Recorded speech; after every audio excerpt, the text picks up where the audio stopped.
पासून आता किती वेळ चालेल आय डोंट नो, परंतु तुमची साधारणतः 3-3:30 वाजता सुद्धा ज्या काही पेशन्स दिसत आहेत यावरून हे नक्कीच सत्र मनोरंजक त्याचबरोबर तितकंच प्रेरणादायी या ठिकाणी ठरेल असा मी विश्वास देतोय.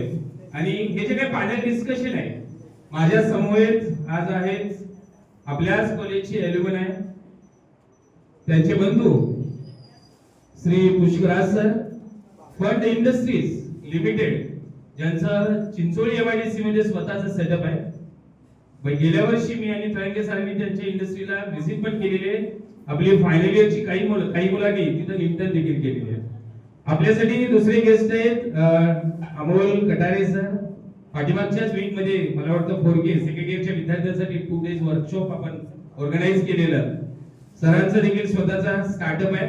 मी त्यांच्या स्टार्टअपची ओळख करून देण्यापेक्षा ते स्वतःच त्या ठिकाणी बऱ्याचशा गोष्टी त्यांच्या स्पीच मध्ये ते करतील मुलाखतीमध्ये. तिसरा आणि अत्यंत महत्त्वाचा घटक आता सध्या सोलापूरच्या दृष्टिकोनातून ज्याला आपण हॉट पोटॅटो म्हणतोय, गेल्या पाठीमागच्या 3 महिन्यामध्ये सोशल मीडिया असेल, प्रिंट मीडिया असेल, यासारखे किंवा वेगवेगळी दैनिक असतील, सोलापूरच्या दृष्टिकोनातून अत्यंत जिव्हाळ्याचा विषय. आणि त्याचबरोबर इंजिनिअरिंगच्या विद्यार्थ्यांसाठी विशेषतः आमचे जे काही कम्प्युटरचे विद्यार्थी आहेत की सोलापूरला होणारा आयटी पार्क. सर इव्हन विद्यार्थीच नाही, आम्ही प्राध्यापक वर्ग सुद्धा ऍज अ प्लेसमेंट ऑफिसर आम्ही सुद्धा बऱ्याचशा कन्फ्युज स्टेट ऑफ माइंड मध्ये आहोत की सोलापूरला नेमका आयटी पार्क होणार आहे का. आपण पाहिलेले आहेत वेगवेगळे इथूनच आपले काही अंतरावर 5-6 किलोमीटर अंतरावरती होटकीला 50 एकर लँड ॲक्वायर केलेली आहे. TCS न बुक केलेले स्लॉट त्यांचा. सरांनी आता माहिती दिली की साधारणतः 33 इंडस्ट्रीज त्या ठिकाणी रजिस्टर्ड झालेले आहेत. या बऱ्याचशा गोष्टीचा ओहापोह त्यांच्या या मुलाखतीच्या माध्यमातून आपण उलगडणार आहोतच. त्याचबरोबर सरांचे आणखी सहकारी श्री विराज कुलकर्णी सर, ते सुद्धा सोलापूरची जी आयटी असोसिएशन आहे त्यांचा महत्त्वाचा रोल आहे. सर सुद्धा डायरेक्टर संचालक म्हणून त्या ठिकाणी काम करतात. ही सगळी यंग पिढी कसं असतं की आपल्या भावना किंवा समोरच्या व्यक्तीच्या मनामध्ये घर करतात. एखादा ओल्डी जर आपण तुमच्यासमोर ठेवला असता तर तुम्हाला थोडंसं जनरेशन गॅप कुठेतरी राहिला असता. ओल्डी अर्थातच त्यांचं नॉलेज हे तितकंच महत्वाचं असतं, परंतु तुमच्यातलेच जे काही यंग आहेत ज्यांनी इतरांना मोटिवेट केलेले आहेत. यावर्षी आम्ही थोडंसं EDP सेल आणि ट्रेनिंग अँड प्लेसमेंट सेलने असा विचार केला की लेटेस्ट टॉपिक आपण हँडल करूया. त्याच या अगदी तगडं पॅनल या ठिकाणी शेवटच्या सेशन मध्ये तुम्हाला मिळालेलं आहे. मी आता उद्योजकता विकास शिबिर आहे. आपल्यापैकी बऱ्याच जणांचं स्वप्न मे बी आज चेंज होईल. बऱ्याच जणांना नोकरी करून कोणाच्या तरी हाताखाली काम करण्यापेक्षा स्वतःच बॉस झालेलं कधीही आवडेल. नक्कीच या सेशन नंतर तुमचा देखील ॲटिट्यूड चेंज होईल. माझा पहिला प्रश्न त्या ठिकाणी पुष्कर सरांशी संबंधित आहे. सर, आपल्याला असं वाटतं की आपण एक एंटरप्रेन्युअर आहात, यंग बडिंग एंटरप्रेन्युअर. जेव्हा मी सरांना कॉल केला, सरांनी within a fraction of second सरांनी सांगितलं की मला तुमच्या विद्यार्थ्याशी संवाद साधायला आवडेल. सर, डिप्लोमा घेत असलेल्या विद्यार्थ्यांनी नेमकी एंटरप्रेन्युअरशिपची सुरुवात कशी करावी की त्यांच्या मनामध्ये थोडंसं रिस्क, एखादा बिझनेस सेटअप करायचं म्हटलं की थोडासा रिस्क असतो. दुसरा महत्वाचा आपल्या असणारे जे काही कॉन्टॅक्ट्स आहेत आणि तिसरा महत्वाचा मनी. सर, हे कसं मॅनेज करायचं? सर्वप्रथम मी जाधव सरांचे आणि SPM कॉलेजचे मॅनेजमेंट ज्यांनी मला इथे बोलवलं आणि या प्रोग्रामला आमंत्रित केलं, प्रथमतः त्यांचं मनपूर्वक आभार. आवाज येतो? प्रथमतः SPMच्या मॅनेजमेंट आणि सरांना मनापासून आभार, ज्यांनी या कार्यक्रमासाठी आमंत्रित केलं. आणि सरांनी जसा प्रश्न विचारला की आता डिप्लोमा झाल्यानंतर खूप एंटरप्रेनर व्हायचं आहे, मग त्याच्यासाठी काय अडचणी येतात किंवा तुम्हाला होण्यासाठी काय कुठल्या गोष्टी गरजेच्या असतात. प्रथमतः मी काय सांगण्यापूर्वी मी माझा सांगतो, तुम्हाला सांगतो, त्यातून मग अजून पुढे मी सांगेन. ॲक्च्युली मी पण डायरेक्टली ऑन्टरप्रेनरशिपच्या जर्नीमध्ये नाही आलेलो. मी माझं BE कम्प्लिशन होऊन त्यानंतर मी MTech केलं, master in technology mechatronics VIT कॉलेजमधून वेल्लोर, तमिळनाडूमध्ये. तिथून माझी जर्नी स्टार्ट झाली. पण आधीच माझ्या मनात एवढं होतं की yes, I have to do something where I was born. म्हणजे मी जिथे बॉर्न झालो सोलापूरमध्ये, मला तिथेच काहीतरी उद्योजकता करायची, ही आधीपासून तळमळतेने इच्छा होती. मग करायचं कसं? पैसे आपल्याकडे नव्हते, फक्त आपल्याकडे होतं की आपल्याला करायचं आहे. ज्यावेळेस तुमच्या मनात येतं की आपल्याला करणं आहे तो करणं आहे, त्यावेळेस निसर्गही तुम्हाला कुठूनही साथ देतं. फक्त तुमची इच्छा पाहिजे की यस मला करायचं आहे. जर तुम्ही तळ्यात मळ्यात असेल नाही होईल का नाही डाऊट घ्यायचा नाही. You should always be confident on your self. तुम्ही स्वतःबद्दल नेहमी कॉन्फिडंट राहा, येस मला करायचं आहे. मग बाकीचे what ever problems will come, आणि प्रॉब्लेम्स येणारच. ज्यावेळेस तुम्ही ऍक्सेप्ट करता येस प्रॉब्लेम येणार, त्याच वेळेस तुम्ही पुढे जाता. आता प्रॉब्लेम येणार, मी थांबू कसं, कसं करू, कसं, काही विचार करायचा नाही. Biggest risk is not taking any risk.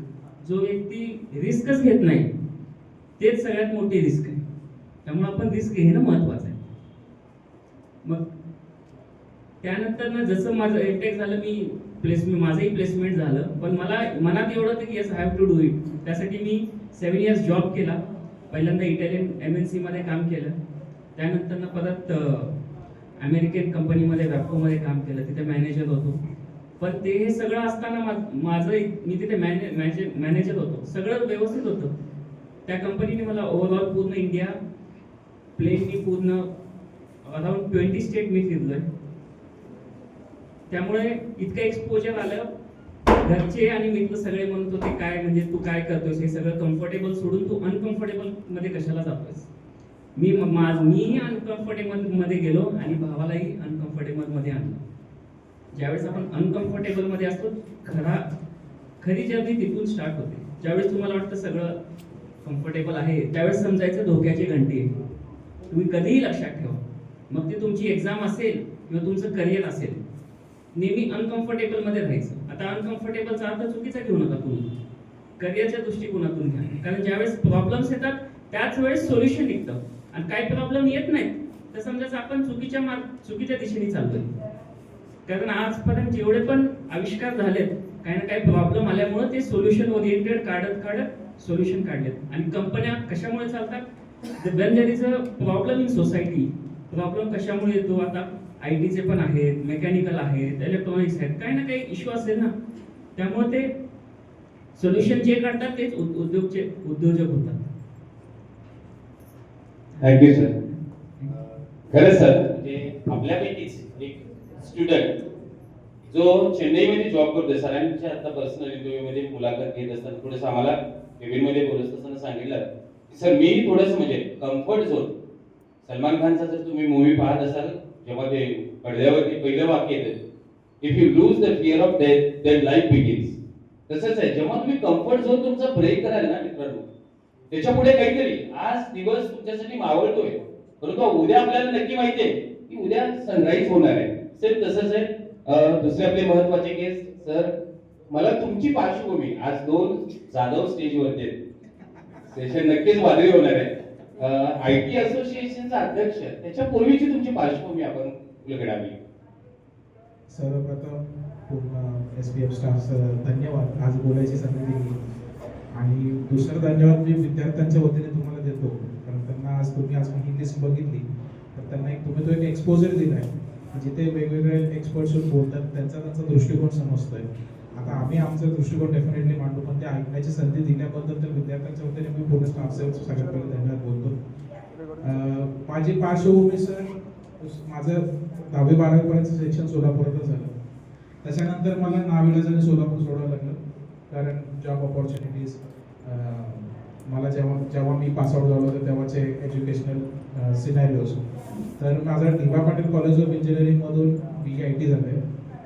आणि फायनल इयरच्या अगोदर SAS नावाचे एक बँकिंग टेक्नॉलॉजीमधलं खूप मोठं जायंट आहे. तर SAS.com जर कधी रँडमली गुगल केलं तर तुम्हाला ती सगळी माहिती कळेल. तर तिथं मी जॉईन केलं. आणि जेव्हा डेटा सायन्स आलं होतं तर I am the first generation data scientist, जिथं आम्ही हे मोठ्या लेवलवरती LLMs इम्प्लिमेंट केले. तर one of the LLM skills आता तुम्ही जे सगळेजण वापरतो तो ChatGPT, जेमिनाय, कोपायलट. तर आमचा डोमेन होता हा बँकिंग टेक्नॉलॉजीचा. तर आमचं critical technology, high risk domain, ह्या सगळ्या प्रकारात हा सगळा मोडला जातो. इंजिनिअरिंग होताना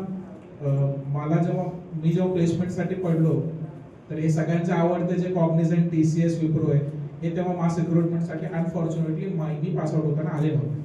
तर SAS मी जे जॉईन केलं, so that was off campus opportunity. ती एक वेगळी स्टोरी आहे, त्याच्यावर डेफिनेटली बोलूयात कधीतरी.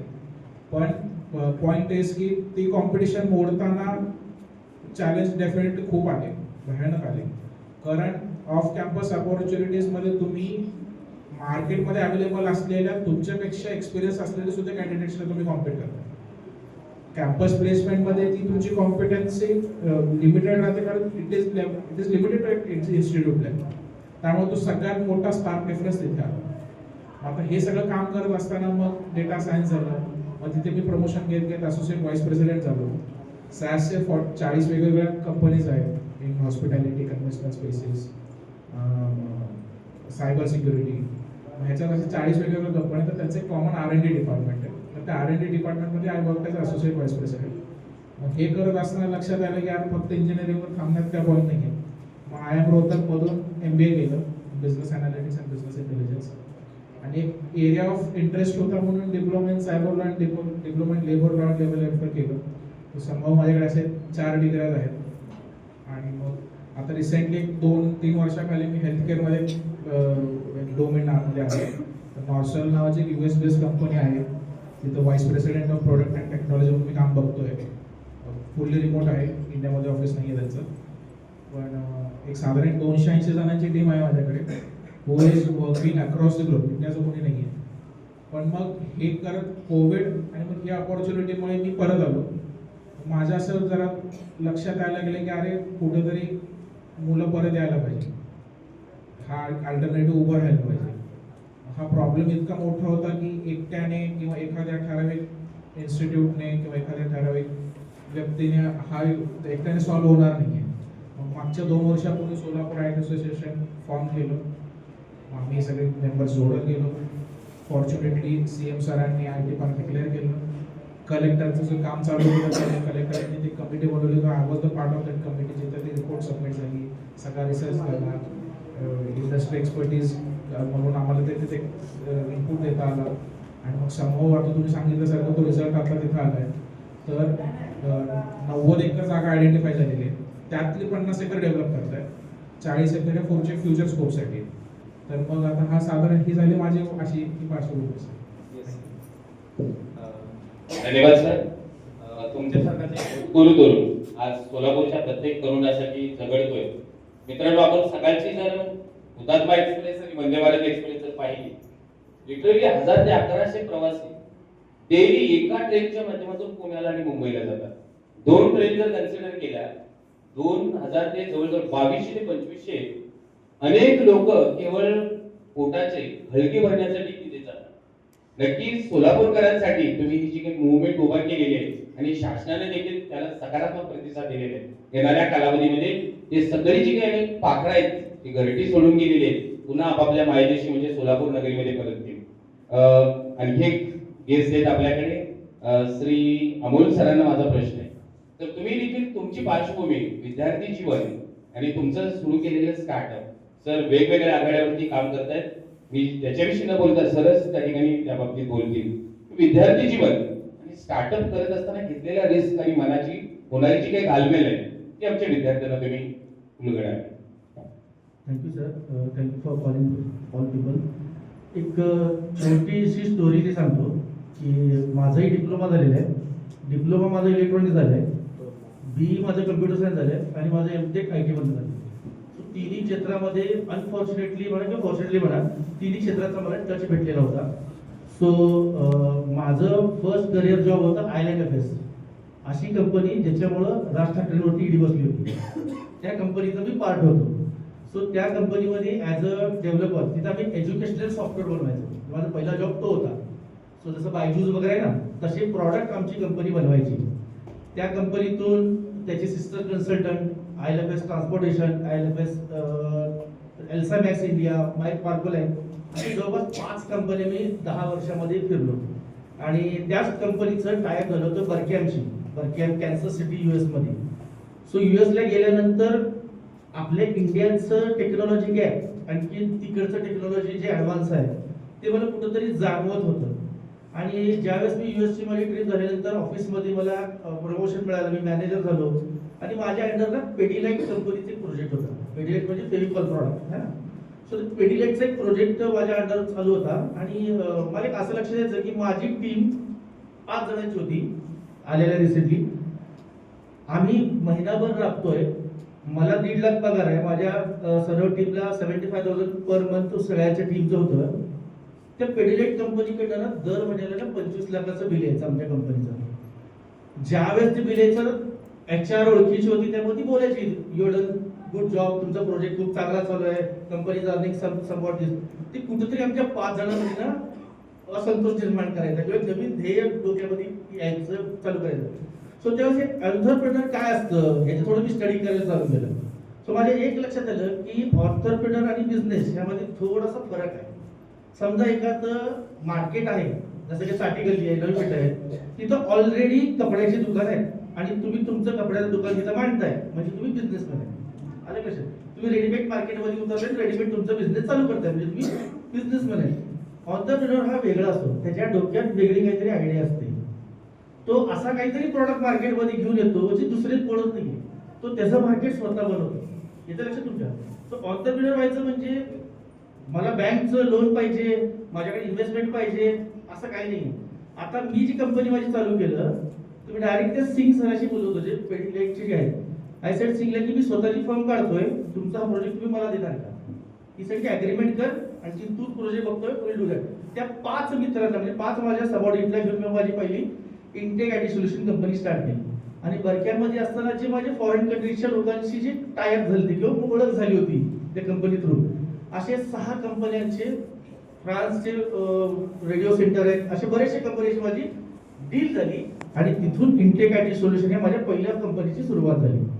आता झालं असं की मोस्ट ऑफ द आता हे तुमच्या समोर मी क्लिअरली सांगतोय यतीन शास्त्रांची माझी पहिली मीटिंग झाली होती आणि मला माझ्या तिथं एक अनुप नावाचा होता टेक सपोर्ट त्यांचा. अनुपने मला सांगितलं तू सोलापूरचं सांगू नकोस, तू पुण्याचं हे सांग, तुझ्या पुण्याचं कार्डच तिथं दे. येते लक्षात तुमच्या. सो मी त्या आयडेंटिटी तिथे गेलो आणि त्यांच्याशी बोललो केलो आणि मला तिथे करावं काय लागलं माहिती का? अनुप सांगितलं की तू ह्या सिस्टीमचे लूप होल्स त्यांना समजून सांग. सो मी त्यांच्या सिस्टीमचे लूप होल्स काढून गेलो आणि त्यांना प्रेझेंट केले आणि त्यांचा प्रोजेक्ट पुढचे 7 लाखाचा पहिला प्रोजेक्ट मला सोलापुरात प्रिसिजननी मला दिला पहिल्यांदा.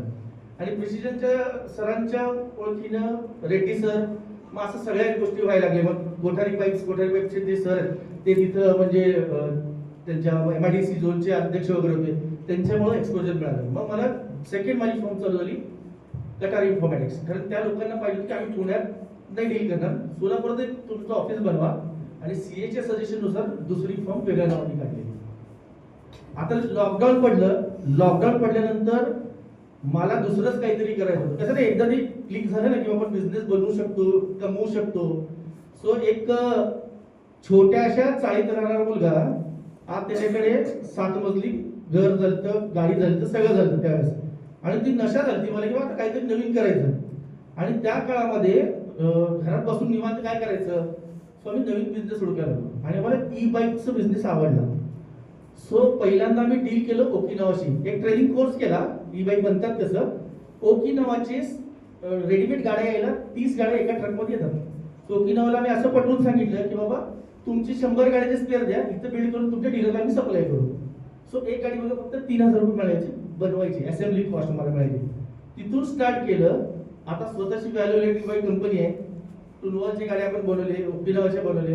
आता व्हॅलो आपली कंपनी LLP कंपनी केली आहे आणि आपलं डायनामो नावाच्या कंपनीशी टायअप आहे, कोलॅबरेशन आहे. आता आपण भरपूर राज्यांमध्ये गाड्या देतोय. इथून ही चाळीपासून ते बंगलोपर्यंत ही माझी स्टोरी.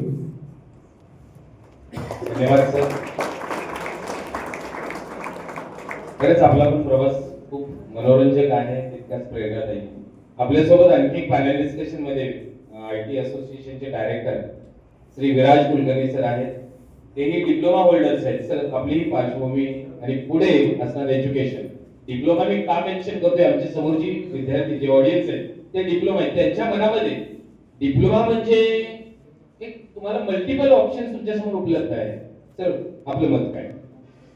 डिप्लोमा करायचं बेस्टच आहे. कारण मला 10वी झाल्यावर काय होतं की 11वी 12वी कर म्हणलेले त्याच्यात ते परत JEE नीट वगैरे सगळे येतं.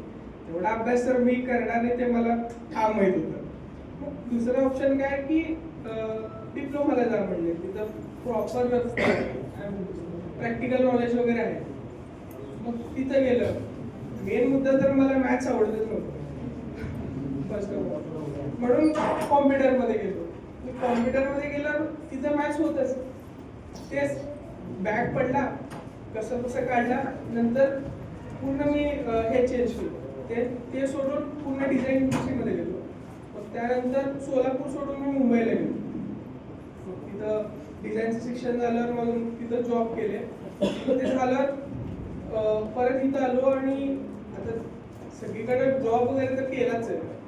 अजून काय करू शकतो म्हणून स्वतःची कंपनी एस्टॅब्लिश केली, मीडिया हाऊस नावाची आहे. त्याच्यामध्ये सगळं ब्रँडिंग, मार्केटिंग त्याचं पूर्ण माझ्याकडे होतं.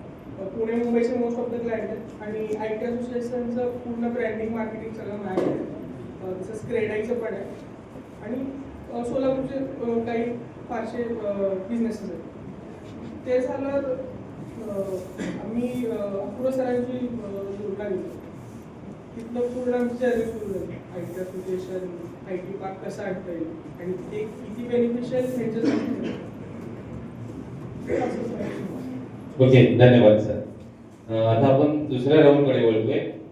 सर, पुष्करा सरांची हा क्वेश्चन आहे, तो त्यांच्याशी संबंधित आहे.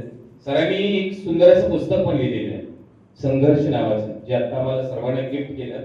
The inspirational journey of my mother and father. सरांना मला हा प्रश्न विचारायचा आहे की सर, आमचे विद्यार्थी आज उद्योजकता विकास शिबिर आहे. विद्यार्थ्यांनी आमच्या प्रथमतः नोकरी करावी का की उद्योजकतेकडे वळावं, आणि हे सांगत असताना या स्ट्रगलशी संदर्भात, या पुस्तकाच्या संदर्भात आपण थोडीशी माहिती द्या. आता सरांनी जो पहिला प्रश्न विचारला की विद्यार्थ्यांनी नोकरी करावी का उद्योजकतेकडे वळावं, हे मी नंतर घेतो. त्याच्या आधी या पुस्तकावरनं सांगतो, मग तुम्ही स्वतः डिसाईड करा की पुढे जायचं आहे. आता हे पुस्तक लिहिण्यामागचं कारण आहे, आता तुम्हाला जे पुस्तक दिसतंय ते दिसताना लहान दिसत असेल, पण लिटरली मला ते मला जवळपास 3 ते 4 वर्ष गेले हे पुस्तक लिहायला. आणि हे पूर्ण जे लहानपणापासून मी जे पाहिलं होतं की आई वडिलांनी म्हणजे कसं कुठल्या संघर्षातून, कुठल्या कष्टातून म्हणजे आई वडिलांनी संसार उभा केला किंवा परत कुठल्या कष्टातून आम्हाला शिकवलं आणि आम्ही कसं शिकलो. मग त्यातून हे पूर्ण पुस्तक मी लिहिलेलं आहे. आणि प्रत्येक गोष्टची जाणीव ज्यावेळेस तुम्हाला असते त्यावेळेस तुम्ही कधीच कुठल्याही वाईट संगतीकडे नाही जाणार, ह्याची 100% खात्री आहे. ज्यावेळेस तुम्हाला असं वाटतं की काही करण्यापूर्वी आधी आई वडील आठवत असेल, नाही बाबा हे नाही करायला पाहिजे, चुकीचं आहे, त्यावेळेस तुम्ही सत्मार्गानेच जाता. आणि हे पुस्तकमध्ये तेच पूर्ण संघर्षाची गोष्ट आहे, कसं या जीवनाला लढायला आहे, कसे प्रॉब्लेम्स आले, कसं प्रॉब्लेम्सला टॅकल केलेलं आहे, पूर्ण स्टोरी आहे. आणि चेन्नईला असताना एक तर तुम्हाला सगळ्यांना माहिती आहे की तिथे language they will not speak Hindi, Marathi, only Tamil and English. So I have improve my English because daily without English there is no survival in Tamil Nadu. So that's why I have learned Tamil language also. And due to in VIT college there are a lot of friends I have southern part. So I have learned Malayalam, Telugu, Kannada, almost 7 to 8 language I can understand. And Tamil language I can read, I can speak. So because that's why when I'm speaking English, my accent is something different, like how South Indians will speak. So most of whenever any program I'll go, they will say Solapurcha nahi aska. They will definitely will say like that only. So because मी बोलताना पण का बे तू बे असं माझ्या येतच नाही, कधीच येत नाही. कारण तुम्हाला मी तसं म्हणत नाही, you have freedom, you can do anything. पण प्रश्न असा आहे, आता सरांचा जो दुसरा प्रश्न आहे की नोकरी करावी का उद्योजक. आता कुठलेही दोन्ही करा, कुठलंही मी म्हणेल चांगलं किंवा वाईट काही नाही आहे. कारण मी 7 वर्ष नोकरीच केली आणि नोकरीतूनच मला अनुभव आलाय. आता सरांनी पण सांगितलं की दोघा तिघा सरांनी पण सांगितलं ज्यावेळेस when they were working in job opportunity only they find business opportunity. When there is a way, there is a तुम्हाला माहिती आहे तुम्हाला वे फाइंड आउट करायचं असेल. मला नोकरीतून उद्योगच्या मला भेटली, कुणाला डायरेक्टली पण भेटू शकते. त्यामुळे हा तुमचा प्रश्न आहे म्हणजे तुम्ही कसं करायचं. कारण प्रत्येकाचा पाथ सेम नसतो, प्रत्येकाचा टाइम झोन वेगळा असतो. आता आम्ही दोघं सेम करतोय म्हणताना आम्हाला सेम फळ मिळणं तसं काही नाही आहे. तुम्ही किती तुमचं विल पॉवर देताय त्याच्यावर तुम्हाला पुढचं यश भेटत जाणार आहे. आता ज्यावेळेस आम्ही कंपनी चालू केली त्यावेळेस सुरुवातीला तर काहीच आमचा जवळपास टर्नओव्हर पहिल्यांदा 10 लाखच होता. मग परत दुसऱ्या वर्षी आमचा 50 लाख झाला, तिसऱ्या वर्षी आमचा 80 लाख झाला, मग 1.5 कोटी झाला. आता या वर्षी आम्ही 3 करोड प्लस च्या टार्गेट मध्ये आहे.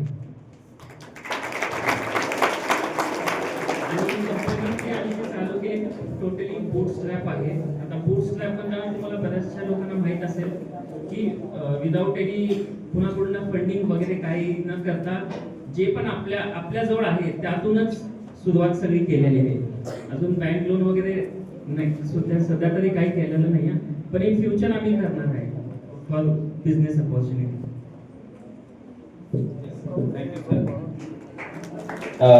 पुढचा प्रश्न माझा अपूर्व सरांना आहे की सर आता सध्याची आयटी मुवमेंट आहे, नेमकी आता सध्या त्याची पार्श्वभूमी आणि ती किती दिवसामध्ये सोलापूरकरांना ही चळवळ सत्यात उतरवलेली पाहायला मिळेल. थोडंसं सविस्तर जेणेकरून ही जी काही मुलं आहेत इव्हन मेकॅनिकलची आज as a training and placement officer मी पाहतोय की आमची मुलं आता डिप्लोमा करून पुढे गेलेली असतात मेकॅनिकल मध्ये, पुढे डिग्री मेकॅनिकल मध्ये करतात.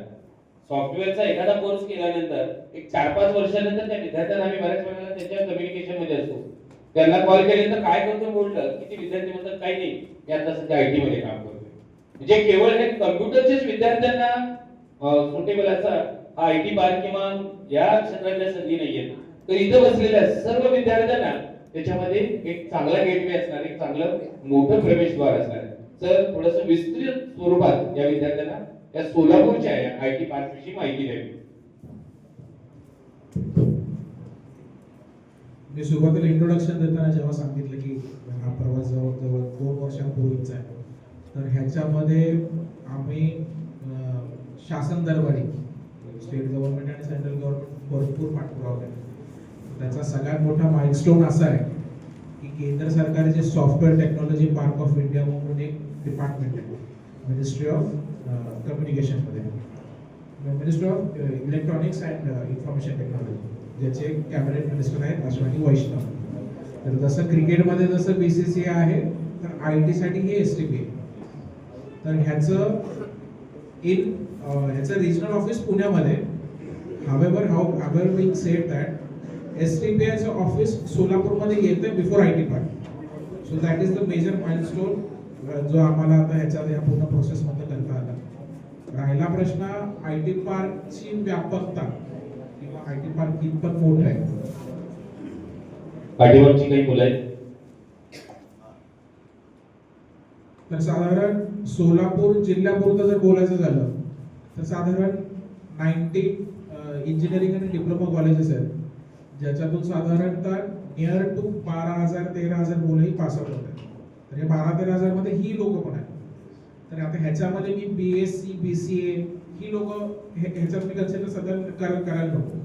तर ही जी 12-13,000 जी मुलं आहेत तर due to lack of opportunities किंवा पर्याय नसल्यामुळे ह्यातली 80-90% ही नाविलाजाने सोलापूरच्या बाहेर जातात. आता मुलींच्या बाबतीत कसं होतं की स्टेट सोडून जायला पाहिजे का, तर थोडंसं जर नकारात्मक किंवा निगेटिव्ह माइंडसेट की नाही बाबा माझ्या मुलीने महाराष्ट्राच्या बाहेर झालं ना, ह्या मुली पुण्यात जातात. मुलाच्या बाबतीत कसं आहे की कुठल्या ना कुठल्या कारणाने they are ready to go to out of Maharashtra. आता जसं सर चेन्नईला गेले, कोणी हैदराबादला जातं, कोणी बँगलोरला जाते. आता मोहाली अपकमिंग मोठं IT पार्क झालेलं आहे मागच्या 5-10 वर्षात. गुरुग्राम आहे, नोएडा आहे, ही मुलं तिकडे जातात. तर ही मुलं बाहेर जातात. आता ह्याच्यामध्ये काय होतंय की जाताना आता ही जेव्हा जात सध्याला आतापर्यंत जात होती ही नाविलाज म्हणून जात होती. IT पार्कच्या दृष्टीने आमच्या सगळ्यांचा शासनाचा आणि असोसिएशनचा हा प्रयत्न आहे की जाताना आम्ही तो एक पर्याय देतोय. ठीक आहे, जायचं असेल खुशाल जा, पण हा एक अल्टरनेटिव्ह आता इथं होतोय किंवा तुला परत यायचंय तर तुला हा इथे पर्याय उपलब्ध आहे. ॲट पार्क जसं आता तिकडे आहे का नाही हे सांगणं सध्याला अवघड. आता नंबर 1 आता ह्याच्यामध्ये काय आहे की असोसिएशनचा अध्यक्ष म्हणून मी US, UK, बेल्जियम आणि कोलंबिया इथे स्थित असलेल्या IT कंपनीशी बोलतोय की जे स्टार्टअप मधून आता MNCs मध्ये गेलेले आहेत, त्यांना काय एक्सपान्शन करायचं. तर अशा 7 कंपन्यांनी मला आमचं MOU झालेलं आहे की जेव्हा केव्हा सोलापुरात IT पार्क होईल तर ह्या 7 कंपन्या इथे सोलापुरात यायला तयार आहेत. आणि हे कमीत कमी कोण 300 एम्प्लॉईज ठेवायचं म्हणतोय, कोण 400 म्हणतोय, कोण 250 म्हणतोय. तर एक साधारण 300चा जरी आकडा पकडला तर आता अजून IT पार्कचं भूमिपूजन व्हायचंय. तर मला सांगताना आनंद वाटतो की ऑलरेडी 2100 मुलांना जॉब गॅरंटी देता येते आपल्याला. तर ही सगळ्यात मोठी अचिव्हमेंट मी समजतो सध्याला. दुसरी गोष्ट आहे की ह्याच्यामध्ये आता हे काम करत असताना आता मुलांचं सुद्धा फीडबॅक महत्वाचं आहे. म्हणून आम्ही तो एक दिवाळीमध्ये एक टेक प्रो कॉन्फरन्स घेतला होता की ज्याच्याकडून सोलापूरच्या बाहेर जे काम करतायत किंवा जे आता पास आउट झालेले वर इन द जॉब मार्केट तर त्यांचे काही इनपुट्स आले. आता कन्व्हेन्शनली जो 10वी-12वी पास आउट करून मुलगा जेव्हा एखादा स्टुडंट इंजिनिअरिंग मध्ये जातोय आणि जेव्हा डिप्लोमाची मुलं जात आहेत तर मला ह्याच्यात 2 पॉझिटिव्ह बाजू डिप्लोमाच्या एकदम प्रकारचे काय दिसतात की जो IT 12वी करून करिअर चॉईस करण्यामधला जो कन्फ्युजन आहे तो कन्फ्युजन डिप्लोमाच्या मुलांमध्ये नाही. आता ठरले माझी ही स्ट्रीम आहे, मला हे करायचं आहे. दुसरी गोष्ट काय आहे की even if you call it as diploma ती डिग्री म्हणून कन्सिडर होते. जिथं आता विराजने जसं अगोदरच्या बाकीच्या स्पीकर्सने पण सांगितलं की तुम्ही प्रॅक्टिकली तुम्ही तो जॉब इम्प्लिमेंट करताय. वर्कशॉप्स असतील, तुमचे लॅब्स असतील किंवा तुम्ही काही प्रोजेक्ट असाइनमेंट्स केलेले आहेत. मग ह्याच्यामध्ये काय होतं की तुम्ही प्रॉब्लेम सॉल्विंग मेंटॅलिटी डेव्हलप होणं फार महत्वाचं आहे. आता जेव्हा तुम्ही आता डिप्लोमा घेतलाय, तुम्ही आय विश तुम्ही सगळेजण चांगले इंजिनिअरिंग कॉलेजमधून पास आउट व्हाल. पास आउट झाल्यानंतर जी कुठली कंपनी तुम्हाला हायर करते ती काय तुम्हाला एक्सपिरियन्सच्या बेसवर हायर करत नाही, कारण तो तुमच्याकडे नाहीच आहे. आणि दॅट इज अंडरस्टूड. त्याच्यात काय वाईट वाटण्यासारखं कारण नाही. They are betting on you.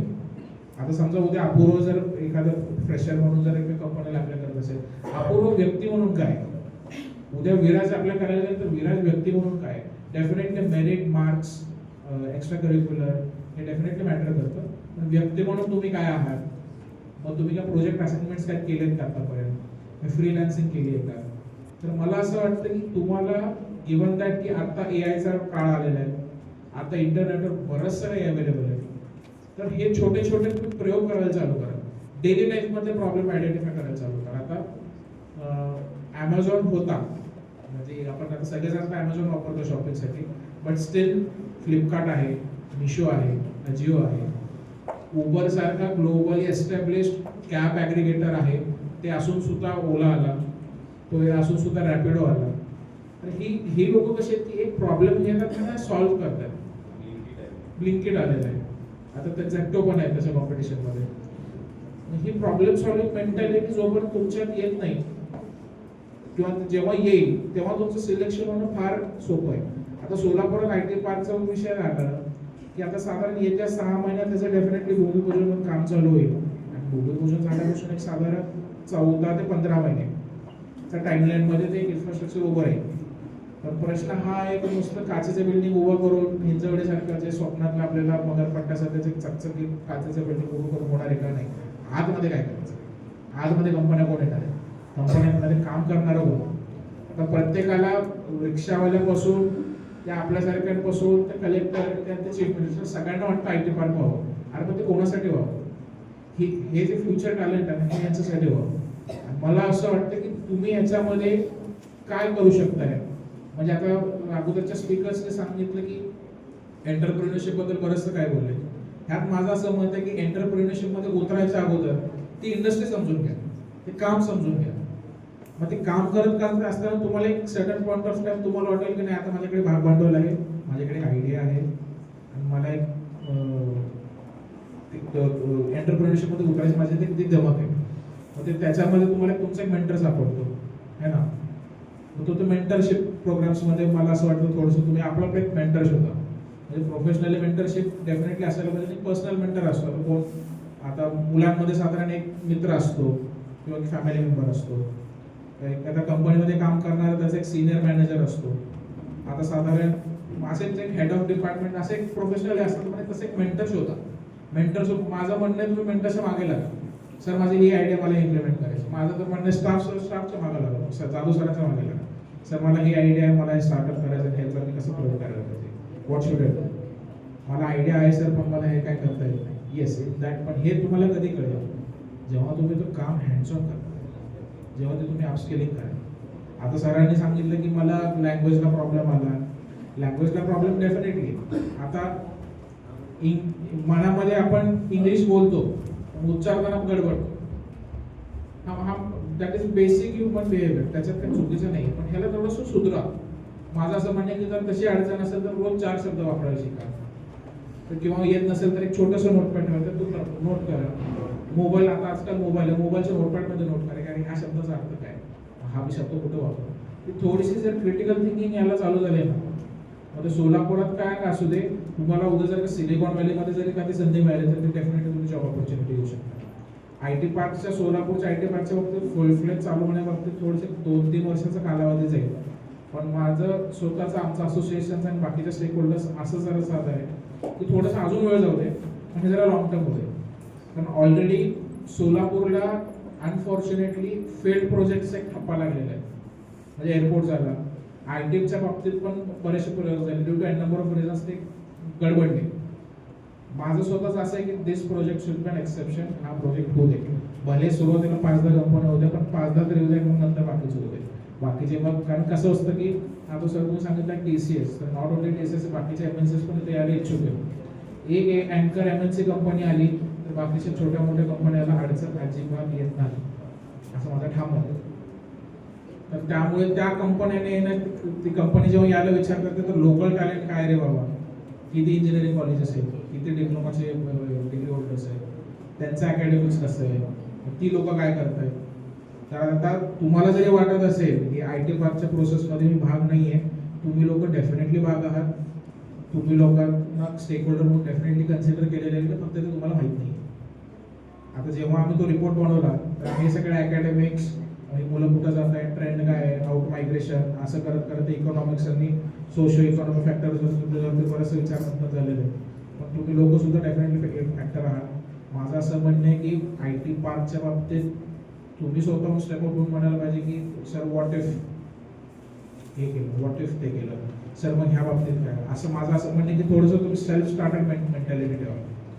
कारण ही self starter mentality not only limited to IT park, पण तुमच्या प्रोफेशनल जर्नीमध्ये फार महत्त्वाची. जोपर्यंत तुम्ही स्वतःहून बोलणार नाहीत संधी, तोपर्यंत तुमच्याकडे चालून येणार नाही. नो डाऊट तुम्ही अकॅडमिकली चांगले आहात, कम्युनिकेशन चांगलं आहे, ऑल साइड अँड डन. जोपर्यंत तुम्ही स्वतःहून ती सुरुवात करत नाही स्वतःपासून, तोपर्यंत कुठलीच संधी उघडत नाही. आता डिग्री डेफिनेटली तुम्हाला दरवाजा उघडेल, पण हे तुमचे जे स्किल्स आहेत ना, तर त्यात आत गेल्यावर तिथं तुम्हाला टिकवणार, तिथून पुढे कसं नाही ना, हे फार मॅटर करतं. त्यामुळे नुसतं डिग्री असून दरवाजा डेफिनेटली उघडले, पण ते पण टिकणार आहे का नाही आता माहिती नाही. आता आपण रिसेंटली ऐकतोय की अमक्या कंपनीने एवढे 1000 लोक ले ऑफ केले, एवढी ले ऑफ केली. ह्याचा सगळ्यात मोठा प्रॉब्लेम आहे की ते अपस्किलच नाही झाले. अपस्किलिंग हा टेक्नॉलॉजीमध्ये whether it is mechanical, civil किंवा IT, अपस्किलिंग ही एक ऑनगोईंग प्रोसेस आहे. तर ती ऑनगोईंग प्रोसेस तेव्हा म्हणजे तहान लागल्यावर वगैरे खांद्यात बसण्यापेक्षा आताच ते थोडी थोडी सुरुवात करा, असं माझं मत आहे. येस टाइम थोडंसं वेळेचं आपल्याला बघायला आपल्याकडे शेवटचे 5 मिनिटं शिल्लक आहे. शेवटचा जो स्टार्टअप तुम्ही पुढे चालून करणार आहात, तर मला 1 मिनिटामध्ये उत्तर द्यायचंय. माझा सगळ्यांना प्रश्न की तुम्ही स्टार्टअप सुरू करत असताना ऍज अ स्टुडंट म्हणून तुम्हाला काय अडचणी आल्या, 1 मिनिटामध्ये रॅपिड क्वेश्चन आहे. स्टार्टअप सुरू करताना ना पहिलं करेज लागतं. म्हणजे सुरुवात करावं, आज स्टार्ट आणि स्टार्टच. त्याला मागं फिरल्यानं उपयोगाचं नाही. एकदा स्टार्ट घेतल्यानं रिव्हर्स नसतं. मग तुम्ही तुमचा टार्गेट बिग पकडा, त्याला तुकड्या तुकड्यामध्ये डिवाइड करा. आज एका महिन्यात तेवढं अचीव्ह केलं, दुसऱ्या महिन्यात तेवढं अचीव्ह केलं, त्या कारण मग त्याला तुम्हाला सक्सेसचं चव चाकायला मिळते. आणि एकदा सक्सेस मिळायला लागलं की सगळं होतंय. फक्त एका आजोबा गणपतीच्या वेबसाईटनी सुरुवात केलेली कंपनी आज जवळपास 1200 प्रोजेक्ट माझे कम्प्लिटेड आहेत आणि फक्त त्याची एएमसी चालू आहे. दर महिन्याला माझ्याकडे 22.5 लाख रुपये फक्त एएमसी चे येतात माझ्या कंपनीला. वा. विचार करा 22,000 चा पहिला प्रोजेक्ट टार्गेटची डेप्युटी बघा आणि सक्सेसची 14. पुढचा क्वेश्चन विराज सरांना आहे. सर, एक चांगला उद्योजक बनण्यासाठी किंवा चांगला एम्प्लॉयर बनण्यासाठी विद्यार्थ्यांमध्ये कुठले स्किल असावे? 30 सेकंद वेळ आहे आपल्यासाठी. कन्सिस्टन्सी. काय पण करा, कन्सिस्टंटली करा. आज केलं राहू दे, आता उद्या नको, बोर व्हायला लागले. एक तसं काढून टाका. एकदा कन्सिस्टन्सी असेल ना, भले तुम्ही जॉब मध्ये असाल किंवा स्वतःचं काहीतरी स्टार्टअप काढायचं असेल, कन्सिस्टन्सी महत्वाची. कन्सिस्टन्सी नसेल तर काहीच नाही. Okay, thank you. आणि डिस्कशन आहे. एवढं दिग्गज आपल्या समोर आहे. मी विद्यार्थ्यांकडे माहिती देतोय. एक प्रातिनिधिक स्वरूपात 2 ते 3 क्वेश्चन्स आपण घेऊया. जे कोणी इच्छुक असतील हात वर करू शकतात.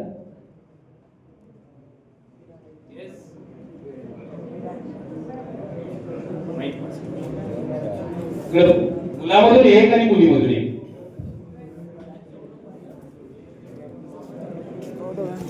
विनंतीस मान देऊन आपण आलात. ऍक्च्युली हे त्यांच्याच मनातले प्रश्न मी घेतले होते. आपली सुरुवात की विद्यार्थ्यांना नेमकं आंतरप्रेन्योरशिप किंवा उद्योजकता नेमकं काय, सकाळच्या 4 सेशन मधून बरेचसे त्यांच्या मनातील असणारे क्वेश्चन्स आहेत ते सॉल्व्ह झालेले आहेत. मी आपणा चौघांचेही एसपीएम पॉलिटेक्निकच्या वतीनं पुनश्च मनपूर्वक आभार व्यक्त करतो आणि कार्यक्रम संपला तसंच जाहीर करतो. धन्यवाद. प्रथमतः केस साठी आणि त्याच्यानंतर